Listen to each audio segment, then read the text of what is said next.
Le fabricant d'espadrilles et équipementiers sportifs Nike a fait connaître ses résultats financiers après la fermeture des marchés boursiers aujourd'hui et on comprend que Nike n'est pas sorti du bois.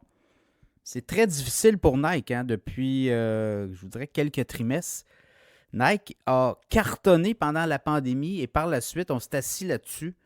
Il est arrivé de la compétition, il est arrivé d'autres joueurs et on s'est fait dépasser. À tout le moins, on le sent là, que c'est beaucoup plus difficile. Les profits de Nike aussi sont en dégringolade.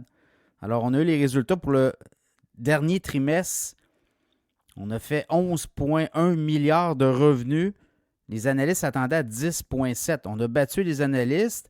Sur les profits aussi, 14 cents par action, on s'attendait à 13 cents, mais par rapport au même trimestre l'an dernier, les ventes sont en baisse de 12 %. On avait fait 12,6 milliards de revenus. Et c'est surtout les profits là, qui dégringolent. On avait fait 1,5 milliard de profits nets au même trimestre l'an dernier. Et là, on est à 211 millions seulement. Donc, on dit que le pire est derrière, serait derrière. Là. Nike, pas facile pour le géant américain du soulier, de l'équipement sportif. Il y a de la compétition de plus en plus. Et là, si vous regardez les ventes aussi, on dit que les ventes en Amérique du Nord ont diminué. On le voit là clairement. Donc, ouais, dans les magasins aussi, on a de la misère à attirer du monde. En tout cas, il faut écouler le stock, ce qu'on comprend. On est capable de bien le faire. Mais c'est un petit peu plus compliqué. Là. Donc, les visites en baisse dans les magasins. Là, ce qu'on a décidé de faire aussi, c'est que Nike s'était coupé beaucoup du monde en ligne. On vendait en ligne sur les sites de Nike, mais on avait arrêté de vendre, notamment sur Amazon, des sites de revendeurs.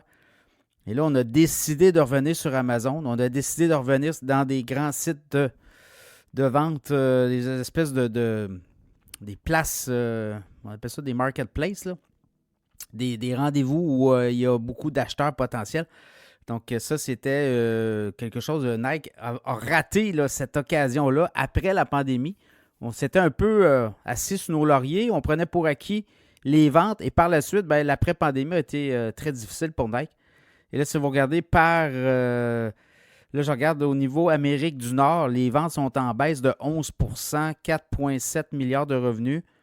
On s'attendait à 4,4. Donc, c'est un petit peu meilleur, mais c'est quand même 11 % de baisse sur le trimestre. Au niveau de la Chine, c'est plus faible aussi, 1,48. On s'attendait à 1,5 milliard. Donc, beaucoup plus de compétition. Nike doit faire mieux. On parle de partenariat avec des différents athlètes.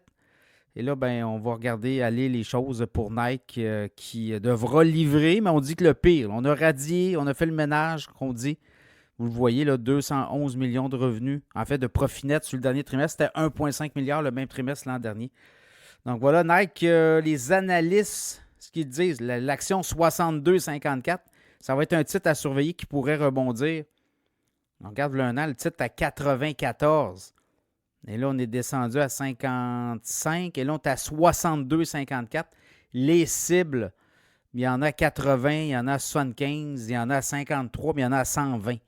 Donc, je pense que les prochains trimestres, si Nike, au prochain trimestre, réussit, là, on vient de battre un peu les attentes des analystes. Oui, c'est des mauvais résultats, mais les analystes s'attendaient à pire que ça. Donc, on pense qu'on aurait freiné la chute. Donc, Nike va être à surveiller. Ça pourrait être un titre qui pourrait partir vers le haut, là, éventuellement. Donc, Nike qui fait mieux que prévu, mais qui continue là, d'éprouver des difficultés. Les prochains mois seront cruciaux